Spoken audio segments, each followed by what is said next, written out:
কথা না বাড়িয়ে দেবু গাড়ির দিকে ফিরে চলল।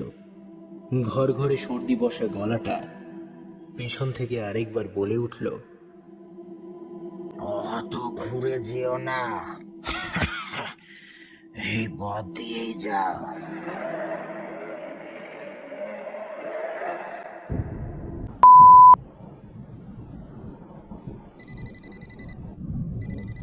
ফোনটা আসতেই দেবুর মেজাজটা খিঁচড়ে গেল। নিম্নচাপের বৃষ্টি বিভিন্ন লয়ে ঝরে পড়ছে, কখনো চড়বড় করে তো কখনো ধীমে তালে। বাড়ির পেছনের গোবরের গাদা থেকে একটা ভ্যাপসা গন্ধ উঠে আসছে। দরজা জানালা বন্ধ থাকা সত্ত্বেও দুর্গন্ধটা বেশ স্পষ্ট। বিকেলে চা টেবিলে রেখে বহুবার ডাকাডাকি করেছিল মা। মটকা মেরে পড়েছিল ও। ফোনের ডিসপ্লেতে নামটা উঠেছে গাড়ির মালিকের। রিসিভ না করে উপায় নেই। সংক্ষিপ্ত কথাবার্তার পর ফোনটা কেটে গেল। নিজের দেহটাকে বিছানা থেকে বহু কষ্টে টেনে তুলে ঠান্ডা চা এক ঢোকে গিলে ফেলল। মুখটা বিস্বাদ হয়ে গেল পুরোপুরি। পেটটা একবার মুচড়ে উঠল। গলা তুলে মাকে রেইনকোটটা বার করতে বলে ও কল ঘরে ঢুকে গেল। মায়ের বিরক্ত ঘ্যান ঘ্যান শোনা গেল। এই তো বোলপুর থেকে এলি, আবার বেরোবি? এই ছাইপাশের কাজ না করলে কি হয়? দেবু দীর্ঘশ্বাস ফেলল কল ঘরে জলের শব্দ ছুঁয়ে।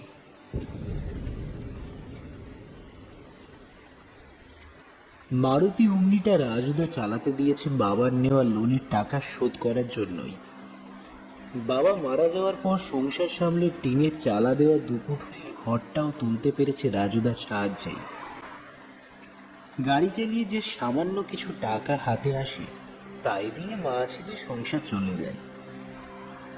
এমন অবস্থায় যদি রাজুদার কল আসে, ভাই পেশেন্ট পার্টি আছে, বড়াই দিঘি যেতে হবে, পারবি? তার অর্থ দাঁড়ায় দেবু, বড়াই দিঘি যা। মিনিট 15 মধ্যে দেবু গাড়িটা রাজুর বাড়ির সামনে দাঁড় করিয়ে দিল। একটু পরে রাজু ছাতা মাথায় দিয়ে এসে ওকে একটু অন্যরকম সুরে বলল, দেখ, আজ তোর ইচ্ছে না হলে যাস না। পেশেন্ট পার্টি যদিও ডবল টাকা দেবে, আর এক্সট্রা পুরোটাই তোর। দেবু একটু আশ্চর্য হয়ে বলল, এক্সট্রা টাকা দিচ্ছে, তবে বারণ করছে কেন? না ইয়ে, দেবু জানে অনেক সময় বাঁধা ড্রাইভার বাদ দিয়ে ঠিকে ড্রাইভার দিয়ে কাজ সারলে অনেক কম টাকায় তাকে বুঝিয়ে দেওয়া যায়। লাভের বেশিরভাগটাই যায় মালিকের পকেটে। কিন্তু রাজু তো তেমন লোক নয়। তবে হতেই বা কতক্ষণ? মানুষের স্বভাব কি আর পুঁথি পাঁজি দেখে পাল্টায়? এখন তো একবেলা একটু কমা বাজার হলে মায়েরও মুখ কালো হয়ে যায়। দাঁতে দাঁত চেপে দেবু বলল, তুমি যদি অন্য কাউকে গাড়ি দিতে চাও, এই নাও যাবি, আমার কোনো ব্যাপার নেই। রাজু রেগে গেল। দেবুকে ধমকের সুরে বলল, ছোট লোকের মতো কথা বলছিস কেন? তোকে আমি আমার লাভের জন্য বলছি? যা, তুই যা।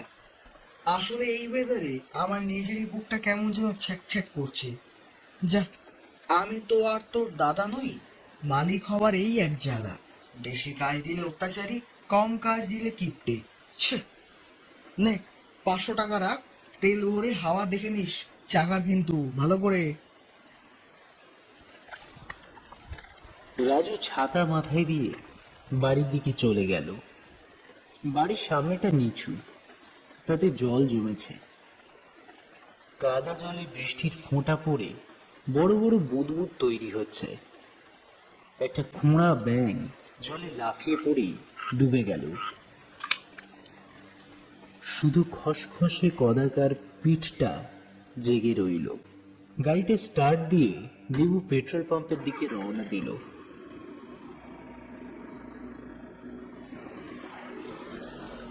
গাছের মাথায় মাথায় জমা হচ্ছে কালো কালো ঘন মেঘ।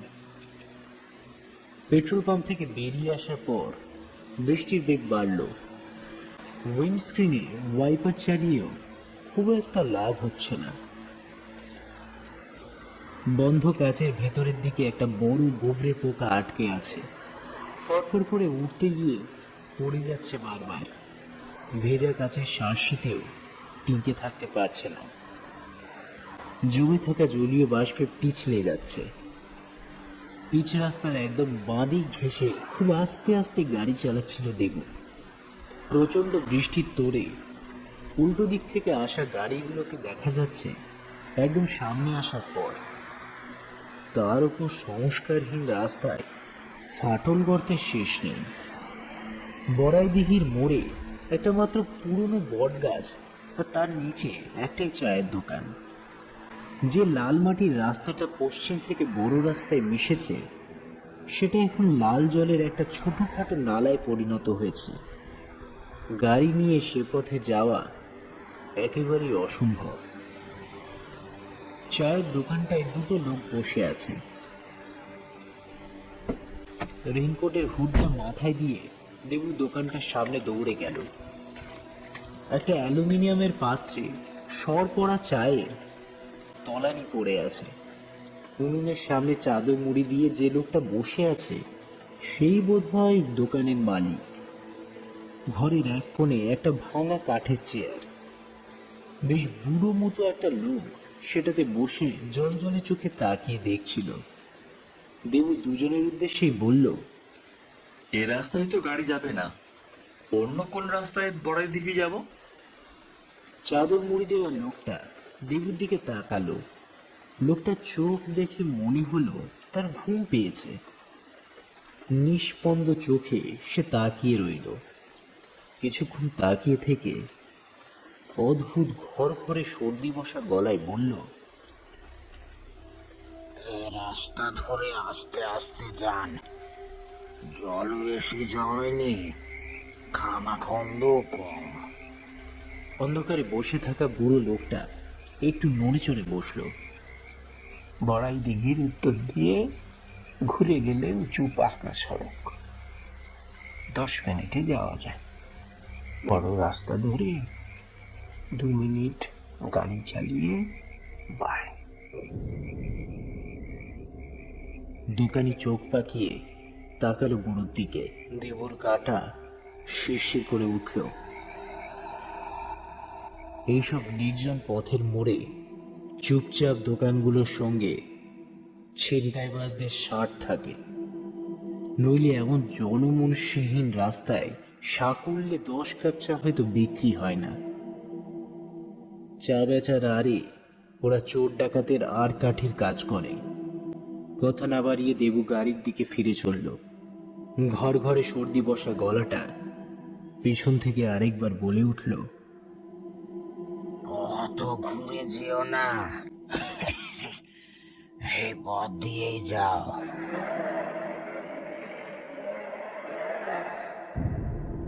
মনে মনে তাকে সাপ সাপান্ত করে গাড়ি স্টার্ট করলো দেবু।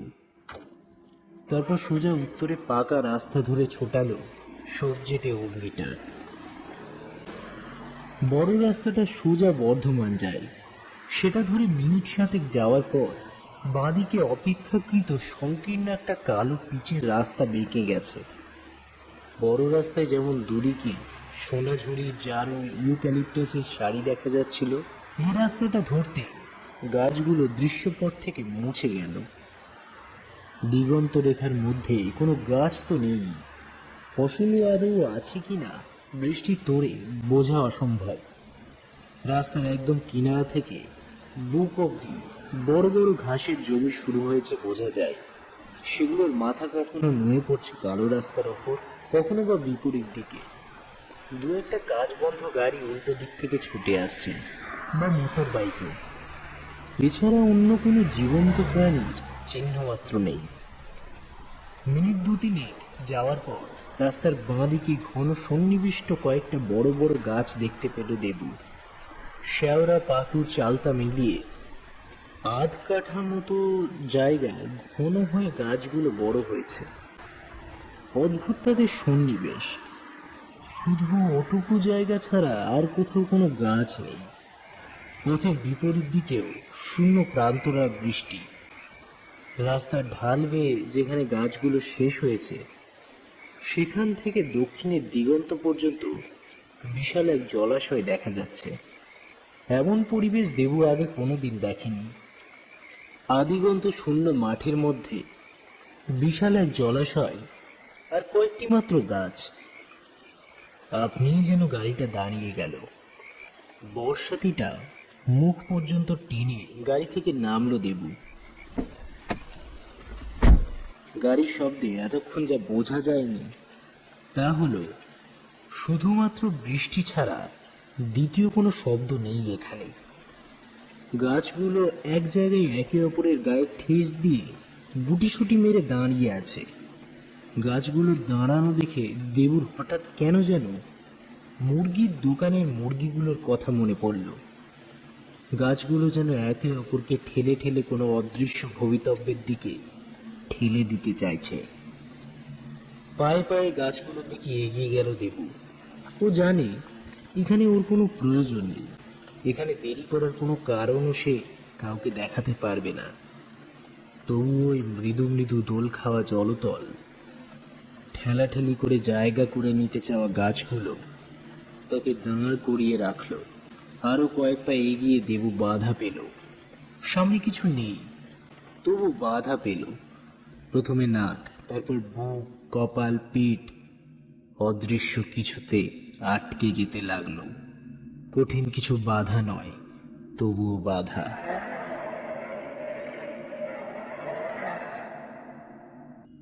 ওর মনে হলো রাস্তার পাশ থেকে দিঘির জল পর্যন্ত বাতাস খুব ভারী আর ঘন।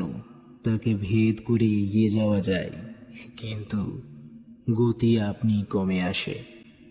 গাছগুলো নিঃসারে দাঁড়িয়ে ভিজছে।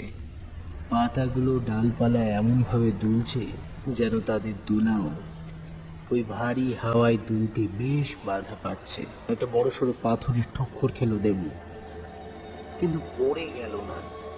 তার ধীর গতির জন্যই পড়তে পড়তে সামনে নিল দেহটা।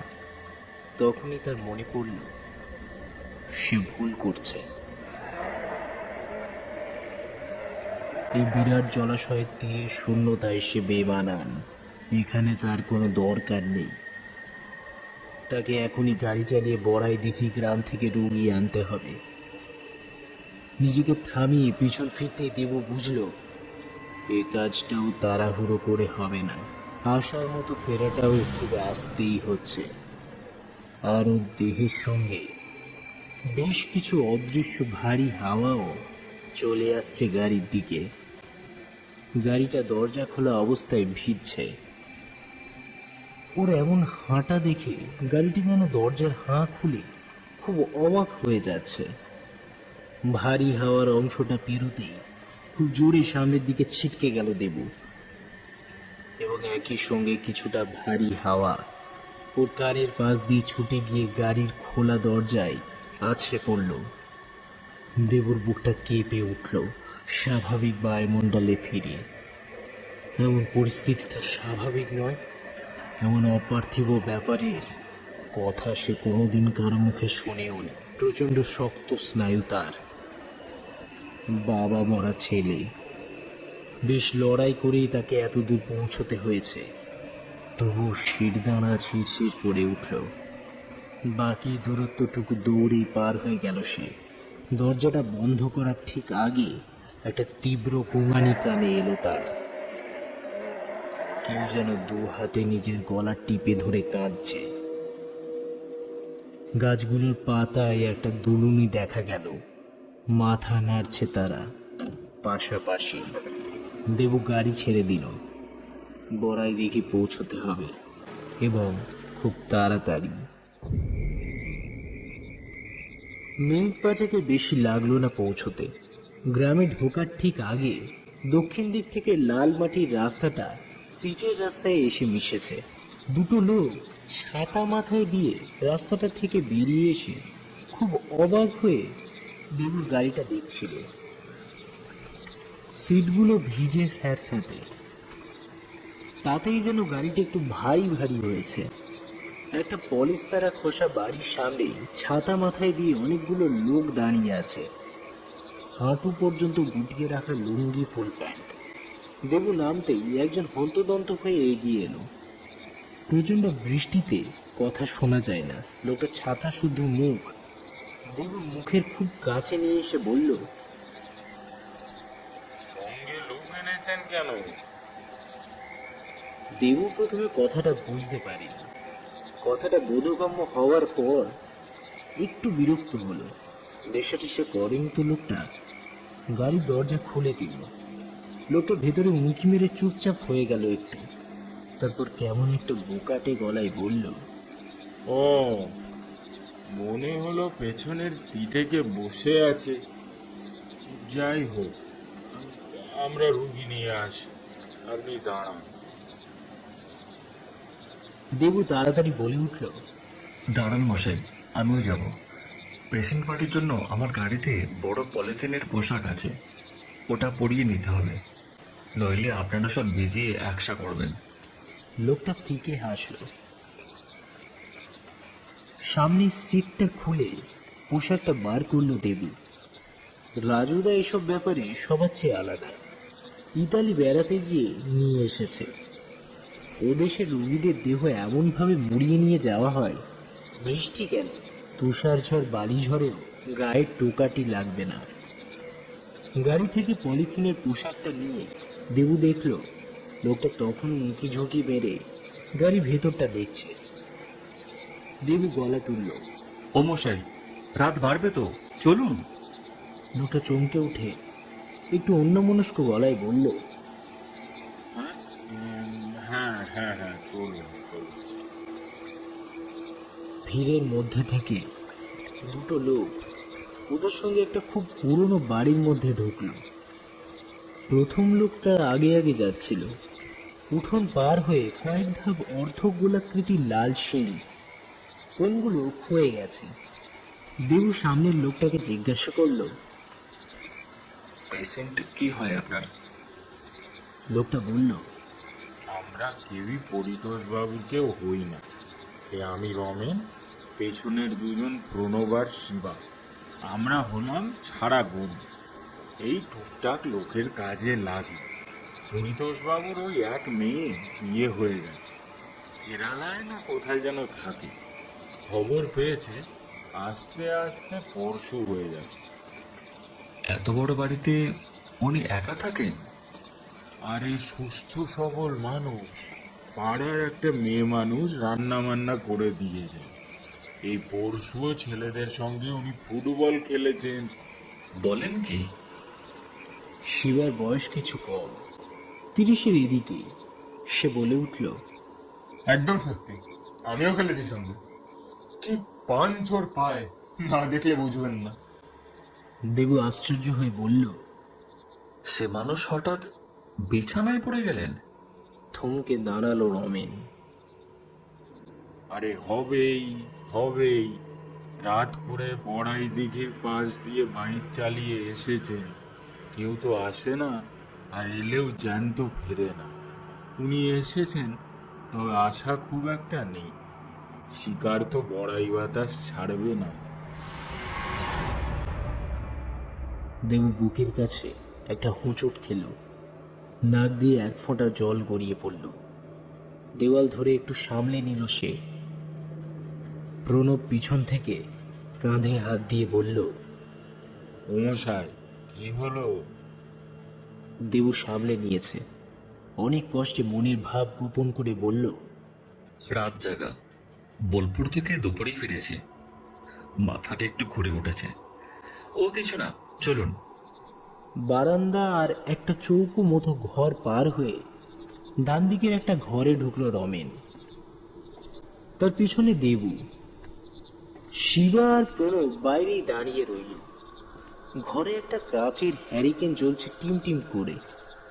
হলদে আলোয় একটা মোটামুটি খাট পাতা আছে, আবছা বোঝা যাচ্ছে।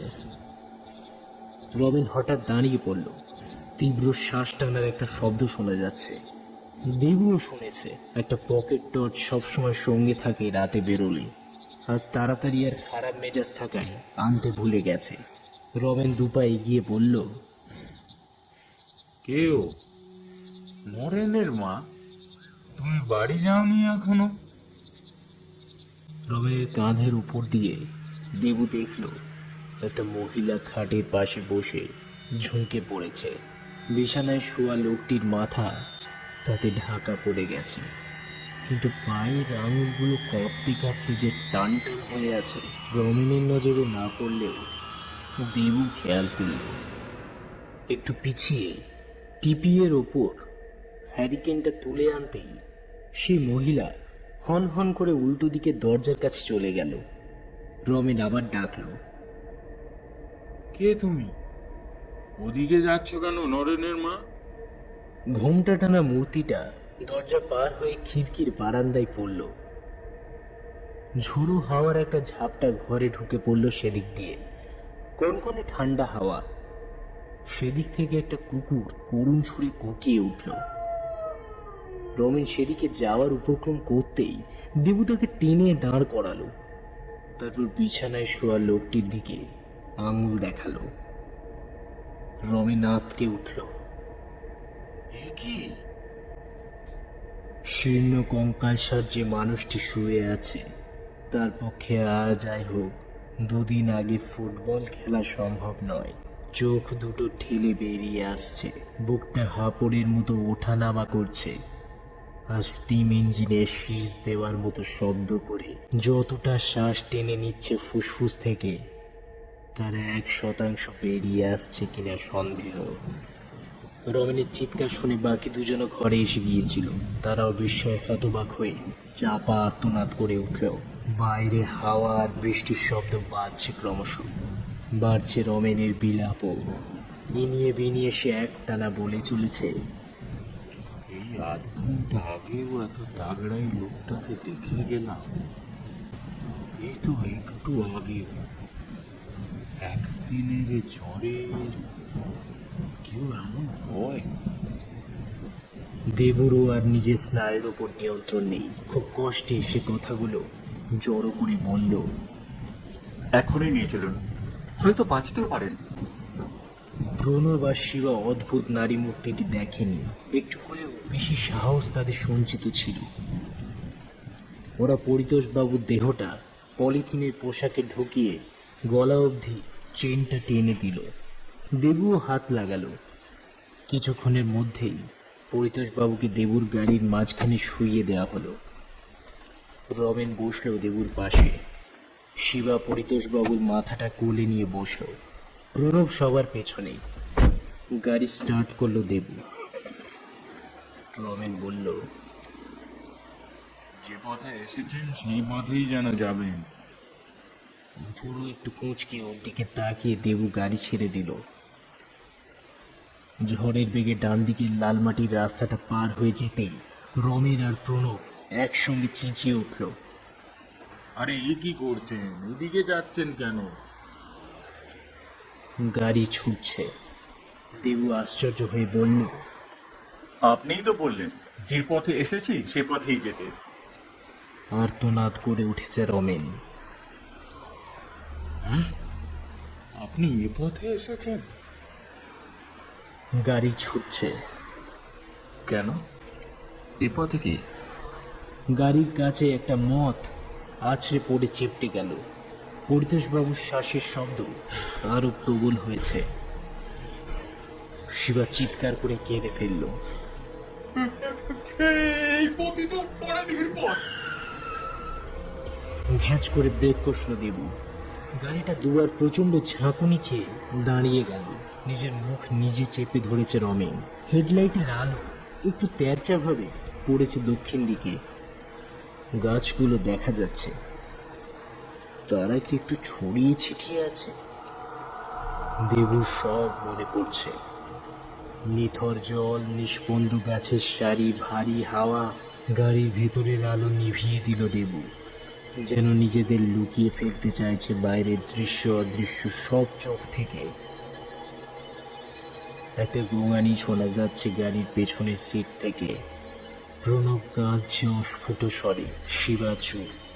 পরিতোষবাবু হাত বাড়িয়ে দেবুর পিঠ খামচে ধরেছেন বারবার। রবির নিজের দেহটাকে কুঁজো করে ড্যাশবোর্ডের নিচে বসে পড়ল। গাছের সামনে শূন্য জমাট বেঁধে একটা মূর্তির সৃষ্টি হলো। যে ভারী হাওয়া পার হয়ে দেবু হেঁটে গিয়েছিল, সেটাই যেন ওই কালো ঘোমটা দেওয়া মেয়েটির রূপ নিয়েছে। পায়ে পায়ে সে এগিয়ে আসছে গাড়িটির দিকে। প্রণবের কান্নার শব্দ শোনা যাচ্ছে। রোমেন বিড়বিড় করে কিছু বলছে, কিন্তু তা কি বোঝা যাচ্ছে না। গাড়ির ভেতরে দম ধরা হাওয়াটা যেন বরফের চাইয়ের মতো চেপে বসেছে দেবুর মুখে। কালো কাপড় পরা মূর্তির ঘুমটার ভেতরে কিছু একটা নড়াচড়া করছে, কিলবিল করছে। পরিতোষবাবুর গলা থেকে একটা গোয়ানি বেরিয়ে আসছে। ওটা একটা জিভ। লালা মাখানো কুচকুচে কালো জিভটা ঘুমটার বাইরে লক লক করছে। আধ হাত লম্বা সরীসৃপের মতো পিণ্ড থেকে গড়িয়ে পড়ছে লালা। একটা রোগা হাত শূন্যে মেলে হাত পাতল মেয়েটা। জিভটা আরো একবার কিলকিল করে উঠল, আর সঙ্গে ঘুমটার ভেতরে দপ করে চলে উঠল হলুদ দুটো চোখ। এক মুহূর্তে কর্তব্য স্থির করে ফেলেছে দেবু। দরজাগুলো আনলক করে ডান দিকের দরজা খুলে লাফিয়ে নামলো সে। তারপর মাঝে স্লাইডিং দরজাটা খুলে পরিতোষবাবুর কাঁধের কাজটা খামচে ধরে রাস্তায় ফেলে দিল। প্রচন্ড গতিতে মূর্তিটা এগিয়ে আসছে। শিবা দরজাটা টেনে বন্ধ করে দিল। দেবু এক লাফে ড্রাইভারের সিটে গিয়ে পড়ল। গাড়ি চালু করার ঠিক আগের মুহূর্তে দেবু দেখল রাক্ষসীটা উবু হয়ে পরিতোষের উপর ঝাঁপিয়ে পড়েছে। সেটার গলার ভেতর থেকে আনন্দের, উল্লাসের, লোভের একটা গোঙানি বেরিয়ে আসছে।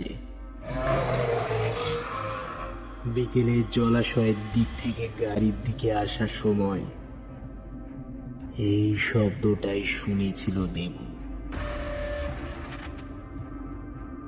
গাড়িটাকে দেবু উড়িয়ে নিয়ে চলল বড়াই দেখে পার করে। বাড়ি যাওয়ার আগে বাজারের লজে রমেশ, শিবা আর প্রণবকে থাকার ব্যবস্থা করে দিল দেবু। বাড়ি যেতে যেতে বুঝল ওর জ্বর আসছে, প্রবল জ্বর। গাড়িটা গ্যারেজে ঢুকিয়ে ভেজা জামা কাপড় ছাড়ছিল দেবু। হি হি করে কাঁপছে সে, থরথর করে কাঁপছে। লোডশেডিং। একটা কুকুর অনেকক্ষণ থেকে কুঁকিয়ে কুঁকিয়ে কাঁদছে। একটা হ্যারিকেন ধরিয়ে মা ঘরে এলো। মুখটা রাগে থমথম করছে। ঘরের চারদিকে চোখ ঘুরিয়ে অবাক গলায় বলল, পেশেন্ট পার্টির লোক তো আগে আনতে না, আজ হঠাৎ? একটা প্রশ্ন আছে মায়ের গলায়। দেবুর মাথাটা টিপ টিপ করছে অসহ্য যন্ত্রণায়। একটু বিরক্ত হয়েই সে বলল, কি বলছো কিছুই বুঝতে পারছি না। মা হ্যারিকেনটা টেবিলের ওপর রেখে সহজ গলায় বলল, রেগে যাচ্ছিস কেন? আজ আমার খিদে নেই, তুই খেয়ে নে, আর মেয়েটাকেও খেয়ে নিতে বল। দেবু চমকে উঠে বলল, কোন মেয়ের কথা বলছো? মা চলে গিয়েছিল। দরজার কাছে ঘুরে দাঁড়িয়ে বলল, মেয়ে না হোক, বউ তো হবে। বিপদে পড়েই তো এসেছে। দেবু এবার আর্তনাদ করে উঠল। মা তুমি কার কথা বলছো? ওই তো রে, তোর পেছন পেছন ঘোমটা দেওয়া মেয়েটা যে ঘরে ঢুকলো, ওর খিদে পায়নি? কিরে বল। একটা ঠান্ডা কনকনে হাওয়া বয়ে গেল ঘরের মধ্যে, ঘন ভারী হাওয়া।